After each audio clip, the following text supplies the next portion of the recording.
ચૂંટણી અધિકારી અને કલેક્ટર શ્રી નૈમેશ દવે જિલ્લા માહિતી કચેરી હિંમતનગર ખાતે આવેલા મીડિયા સેન્ટરની લીધી મુલાકાત.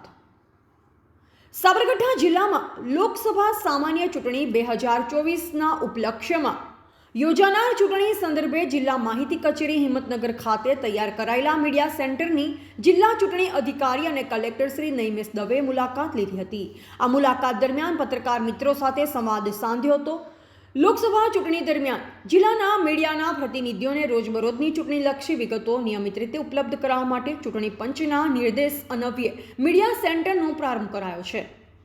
ચૂંટણી દરમિયાન ક્યાંક ફેક ન્યૂઝ અફવાઓ મારફતે ખોટા પ્રચાર પ્રસાર થતા અટકે અને ચૂંટણી શાંતિમય વાતાવરણમાં સંપન્ન થાય તે માટે ખાસ આ સેન્ટર ઊભું કરવામાં આવ્યું છે. જિલ્લા માહિતી કચેરી હિંમતનગર ખાતે કાર્યરત આ સેન્ટરમાં ટેલિવિઝન ગોઠવવામાં આવ્યા છે. આ ટેલિવિઝનમાં સ્થાનિક રાજ્ય લેવલ તેમજ રાષ્ટ્રીય લેવલના ન્યૂઝ ચેનલમાં સાબરકાંઠા જિલ્લાને લગતી ચૂંટણીલક્ષી બાબતો ખાસ મોનિટરિંગ કરવામાં આવી રહ્યું છે. આદર્શ આચાર સંહિતાનો ભંગ કરતી હોય તેવી બાબતો પર ચાંપતી નજર રાખી નિષ્પક્ષ અને ન્યાયી ચૂંટણી થાય તે માટેની કામગીરી આ સેન્ટર પર કરવામાં આવે છે, જેનો રિપોર્ટ એમસી સમિતિમાં સમયાંતરે રજૂ કરવામાં આવે છે. પત્રકારોને પ્રેસ બ્રીફિંગ નિયમિત અને સમયસર મળી રહે તે માટેની ખાસ વ્યવસ્થા ગોઠવવામાં આવી છે. તેમજ લોકસભા ચૂંટણીલક્ષી વિગતો, મતદારોની યાદી, નોડલ ઓફિસરશ્રીની વિગતો સહિત લોકસભા ચૂંટણીને લગતી તમામ બાબતોનું પેનલ નિદર્શન કરવામાં આવ્યું છે, જેના દ્વારા પત્રકારોને ચૂંટણીલક્ષી વિવિધ માહિતી મળી રહેશે. આ પ્રસંગે નિવાસી અધિક કલેક્ટર શ્રી કૃષ્ણા વાઘેલા, નાયબ ચૂંટણી અધિકારી શ્રી ભૂમિબેન કેસવાલા, નાયબ માહિતી નિયામક શ્રી નિધિબેન જયસ્વાલ, ચૂંટણી મામલતદાર શ્રી હેમાંગીબેન, માહિતી વિભાગના સ્ટાફ સહિત પત્રકાર મિત્રો ઉપસ્થિત રહ્યા હતા. આગામી લોકસભાની ચૂંટણીનો કાર્યક્રમ જાહેર થઈ ગયો છે. 12મી એપ્રિલથી ગુજરાતમાં ઉમેદવારી પત્રોની પ્રોસેસ ચાલુ થશે અને 7મી મે ચૂંટણીની હાથ ધરવામાં આવશે.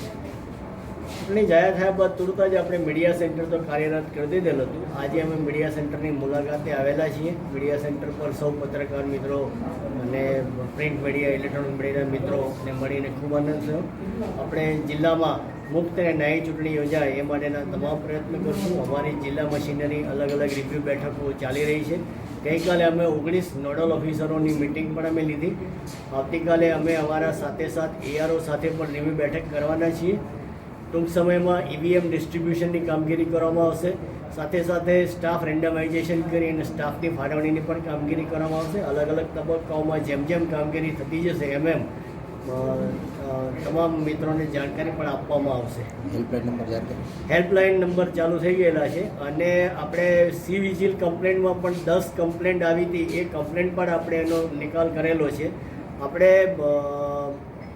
ડિફેસમેન્ટ ઓફ પ્રોપર્ટી એમાં પણ 72 કલાકની અંદર પોસ્ટર, બેનર અને જે સ્ટીકર્સ હતા એ બધું ઢાંકી દેવાની કામગીરી પૂર્ણ કરી દીધેલી છે. રિપોર્ટર સૈયદ સોએબ, સંબંધ ભારત ન્યૂઝ, સાબરકાંઠા.